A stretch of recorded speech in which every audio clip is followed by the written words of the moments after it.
अस्सलाम वालेकुम my YouTube family, कैसे हैं आप लोग। उम्मीद है सब लोग खैरियत से होंगे। आज मैं बनाने लगी हूँ शामी कबाब। ये बहुत ही डिलीशियस रेसिपी है और बिल्कुल एग्जैक्ट रेसिपी है। अगर आप फॉलो करेंगे तो आपको बहुत ज़बरदस्त फ्लेवर मिलेगा। ठीक है, तो चले रेसिपी बनाना शुरू करते हैं। सबसे पहले हमें बनाने के लिए चाहिए 250 ग्राम दाल चना, जो मैंने 2 घंटे के लिए भिगो के रख दी थी। ठीक है, और साथ मैंने लिया है 500 ग्राम चिकन,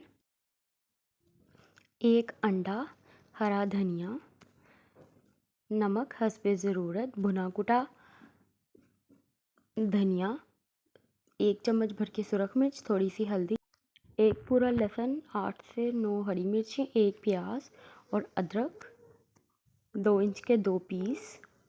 और इन मसाला में लिया है मैंने 2 बड़ी इलायची, एक दालचीनी का टुकड़ा, एक बादियान का फूल, 1 चम्मच ज़ीरा, 8 से 10 काली मिर्च, 4 लौंग, 3 सब्ज़ इलायची और 2 चम्मच भर के नेशनल का शामी कबाब का मसाला।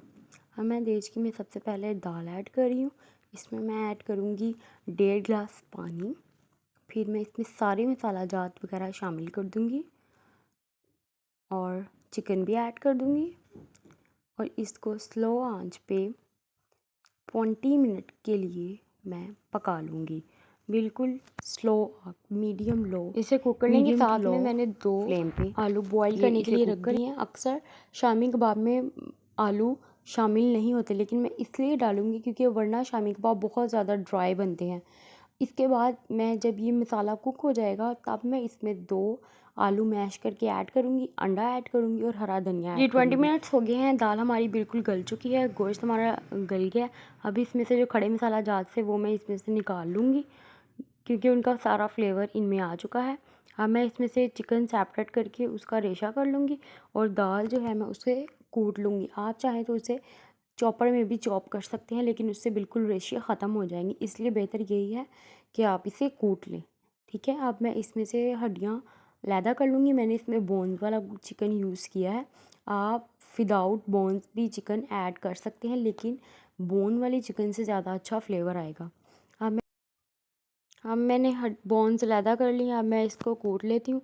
कूट अच्छी तरह सारी दाल को कूटने के बाद मैं इसमें 2 मैश पोटैटोज़ ऐड कर दूँगी और फिर इसमें हरा धनिया ऐड करूँगी और जो एक अंडा था हमारे पास वो ऐड कर दूँगी।